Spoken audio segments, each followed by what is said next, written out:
Now, and with Through the Night coverage of the battle for number 10, we hand over to Tom Bradby and the team for the election live results.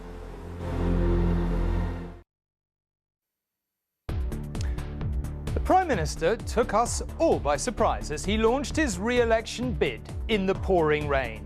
And even his supporters might acknowledge it pretty much went downhill from there. The polls were disastrous, then catastrophic, then into potential wipeout territory. But were they right? Or could we be in for another shock?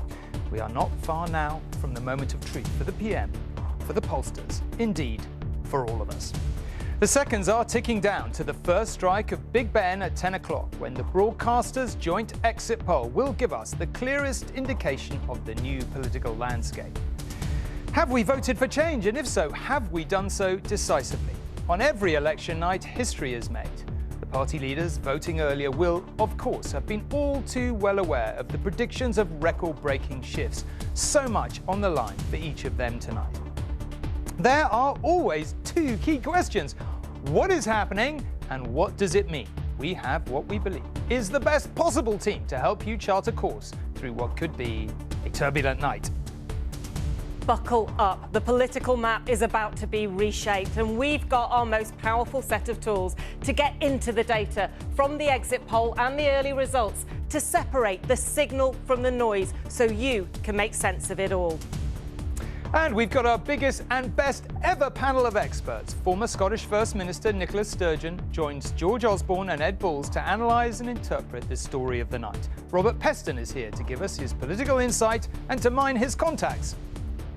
This election has felt from the off like a huge moment in our history, partly because the last 14 years have seen so many shocks and the world remains so uncertain and dangerous.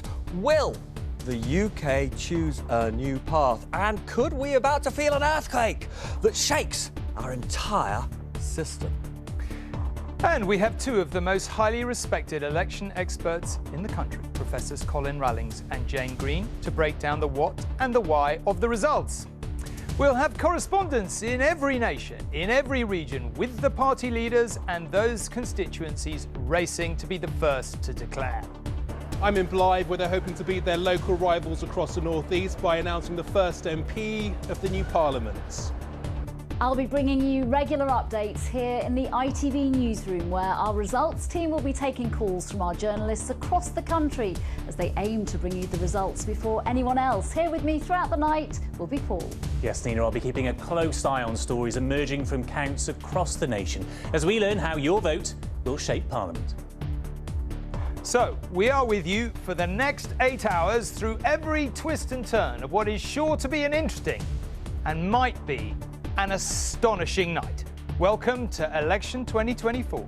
The results live.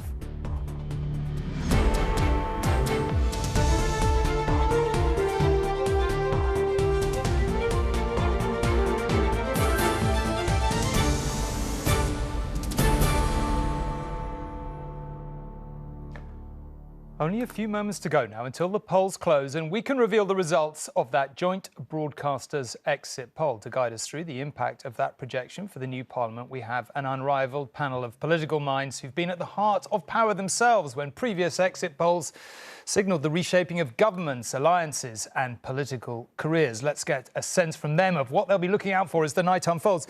OK, well, you're looking at Big Ben now, and we are in these final seconds when everyone in the whole country, frankly, is waiting with bated breath to work out what may lie in store.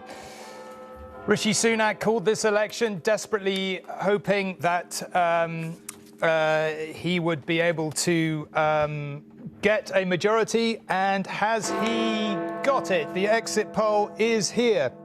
It is predicting a Labour landslide, a Labour majority of 170. It has the Conservatives on 131 seats and Labour on 410. The Lib Dems are projected to win 61 seats, Reform on 13, with the SNP expected to secure 10. That is a simply astonishing result, record-breaking, history-making. The the Tories did have, they've dropped to the lowest number of seats since 1832. I think looking at that number, that is an astonishingly low figure. Just to capture for a moment the scale of Labour's achievement, they've taken a Tory majority of notionally over 90 according to boundary changes, and we've gone in a huge swing in the other direction, potentially to a Labour majority, if this exit poll is right, of 170. The SNP has had a poor night. The Lib Dems look like they've had a very good night, and Reform has come out of nowhere, really, only coming to stand in this election, standing in most seats unexpectedly. Clearly, Rishi Sunak didn't think that was going to happen, and yet that has really clearly had a huge impact. Let's get an immediate reaction. Ed, perhaps I should start with you. This is an astonishing light. Keir Starmer must be literally, perhaps they're going to need to scrape him off the ceiling, because this is quite some result.